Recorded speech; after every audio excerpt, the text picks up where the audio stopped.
remember a film called Gladiator.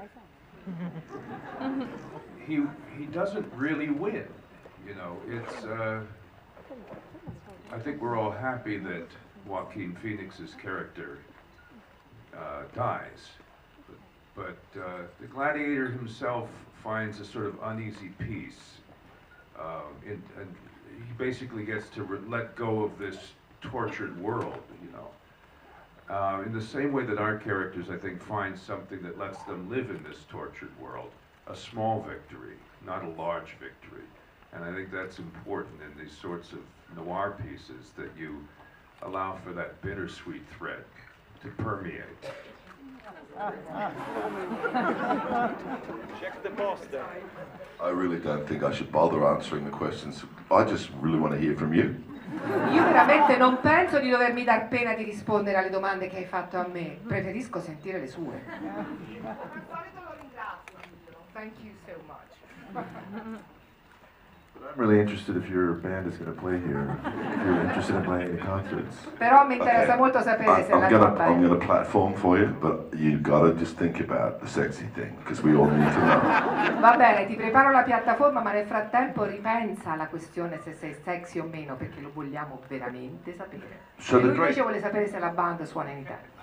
The great thing about the job of acting is that the roles available to you shift and change as you age. You know, there was a time when I was only ever on a set with directors who were significantly older than me. You know, then a few years ago, something happened and I'm significantly older than most of the directors that I work with.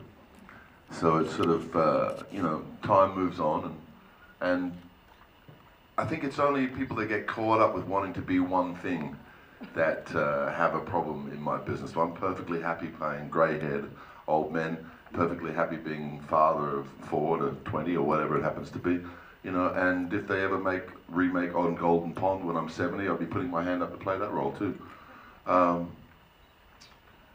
Yeah, I make my decisions on what I'm going to do the exact same way. I read the script.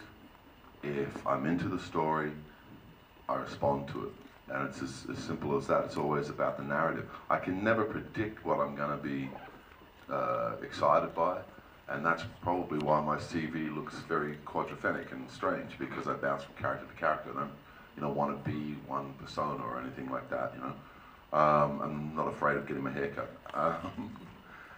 As for the band, yes, I still write. Yes, I still record. Yes, we play when the opportunity arises. The band's, you know, changed over time. There was a point in time, though, way back in 2003, where I just sort of decided it was too much of a burden to keep doing that on the same sort of public level.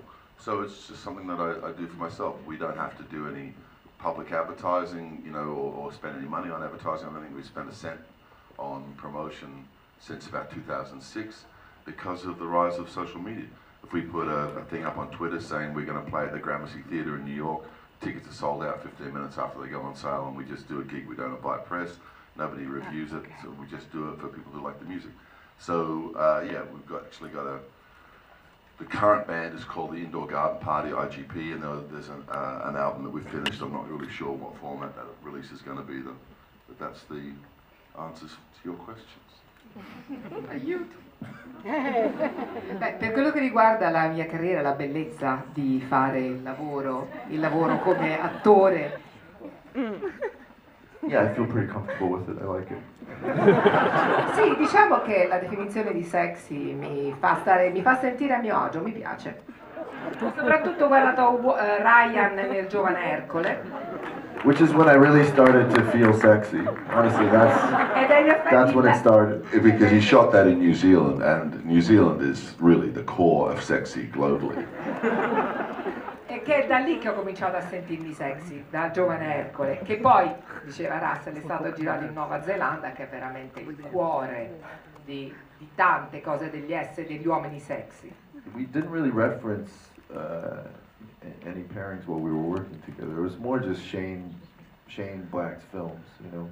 He's the master of this, so you know, we just, you know, and these characters were on the page, and they're a great pair, but they're still very, you know, unique and interesting characters. So we felt like it was enough of a challenge just to do right by them.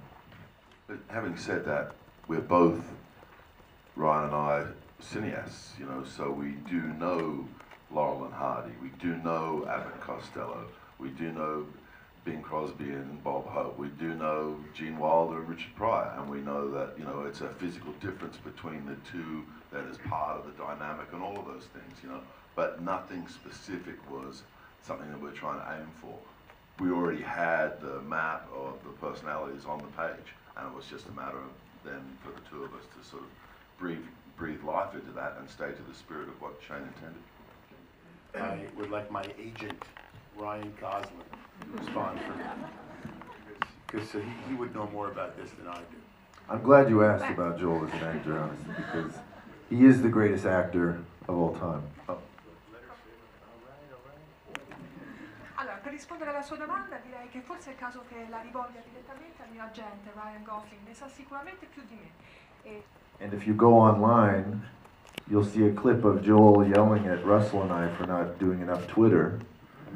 And it's really an amazing performance. And I'm just going to say Oscar buzz. As you all know, the Oscars are expanding their categories next year. And one of those categories is Best Actor in an Interstitial Social Media Gag.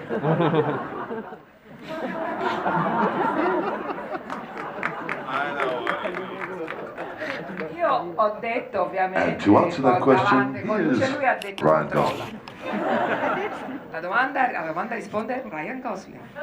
I believe the question was for the filmmaker. It was about how you felt about the depiction of the women.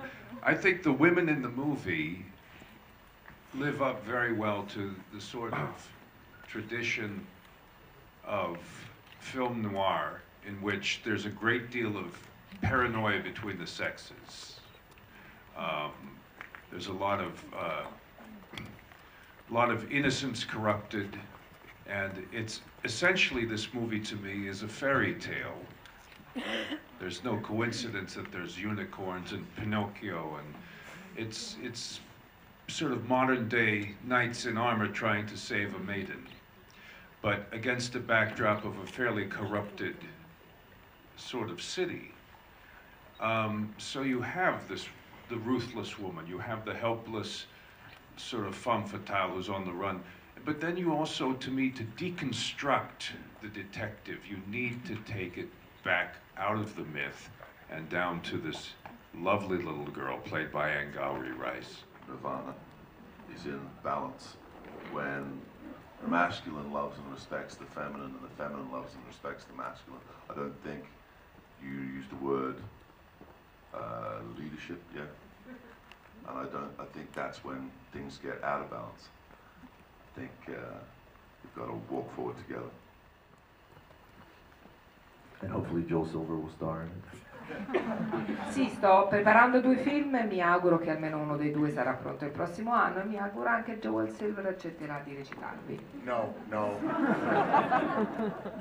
I've never felt more comfortable on a film set than the film set that I was in charge of, setting the rhythm and the pace for the day, and having all those decisions in front of you in terms of framing and camera movement and what you wanted out of the actors. It was a really easy and simple place for me to be. So yes, I want to be back in that place, but everything that I keep being given at the moment in terms of being director is 4 people talking at a table in a room, and that bores the shit out of me. I want scale. I would want to work on a big canvas. I want to be Titian. You know, so I'll just be patient. I am developing some things myself, but we'll see how that goes. Young Caesar, and I can direct. Siccome Ryan ha fatto un fantastico lavoro nel realizzare il giovane Ercole, sto cercando disperatamente di convincerlo a interpretare il giovane Cesare. Su Blade Runner? There's actually a sniper up in the wings up there, and if I say anything about Blade Runner, that's it for me. I can't say very much, but we start very soon. I know it's probably hard to fathom, but it's exactly the same effort, whether you're being serious or whether you're being funny. And that was the thing that I really appreciated when I started working with Ryan, when I realized how serious he was as a performer. And you know, we would converse about everything, we'd take our time, and I would watch him, you know, going through the things that he had to do and realize how much thought he put into it, and I really respected that. You know, original character and an original piece, and it's hard in this climate to sort of to do that. So it felt like a great opportunity. And as far as remakes and sequels, you know, I don't have an issue with them personally. You know, I think just how they're done. In the case of Blade Runner, I love the film, and it's a world that I think, you know, it's a story that can continue. And you know, as a kid growing up, I loved sequels, because when I loved a character or a world, I loved the opportunity to revisit that world and follow those characters. And I think now, you know, with television shows, you know, you take a show like The Sopranos, which is very cinematic, but you get to take a character through therapy and you watch that character evolve, and you get, you know, it's an opportunity to really sort of to go deeper into the story. I mean, if you take it as that, or you can just use it as an opportunity to, you know, not to do that. But I think as long as that's the endeavor, I think it's worthy. What do you think? What do you think, Russ? The tradition of theatre, you know, year in, year out, you're going to have some new fella come along and play Hamlet, you know, and everybody was comfortable with that. And now it's sort of shifted into a cinema environment. If you reference Joel Silver's performance in the interstitial scene that we did for, which is soon to be nominated, we actually cover most of your question in that. I'm going to, you know, do The Mummy. I play a small role, but you know, it may be a remake of that title, but it's in no way a remake of any version of the story of The Mummy that's gone before, you know. And we work in an environment, we work in cinema, and you know, the studios at the moment, their emphasis is on things that people already know. That's just that everybody knows that, you know, it's not a brand new piece of information. But their focus, their resources are being aimed at these ideas with the highest level of creativity. This monsters universe that The Mummy is the first part of, which sees me take on the role of Dr. Henry Jekyll, over a number of stories, if it starts working for them, then Universal will revisit all of their monster movies from the 40s and 50s, Creature from the Black Lagoon, Invisible Man, Bride of Frankenstein, and they're all tied in together, you know. So, you know, you have a choice. You can, you know, it's the same with, you know, what I was talking about before, of like, you know, aging gracefully and being okay with the fact that you're 40 now, not 25, you know, or 50, or 52. And it's what happens, it's just where the business is right now, you know. I've tried to avoid the super dude thing, you know. I played Superman's dad, and I'm okay with that, you know. And I don't need to contribute to that any further. But this is actually, from a creative perspective, it's a magnificent idea. And if you think in terms of Jekyll and Hyde, you know, from my perspective, not from a Spencer Tracy movie or something else that you might have seen, but think of it in terms of what it might mean from a Beautiful Mind perspective, and where you can take that character. It's actually a really big idea, and I'm pretty excited to be involved, so.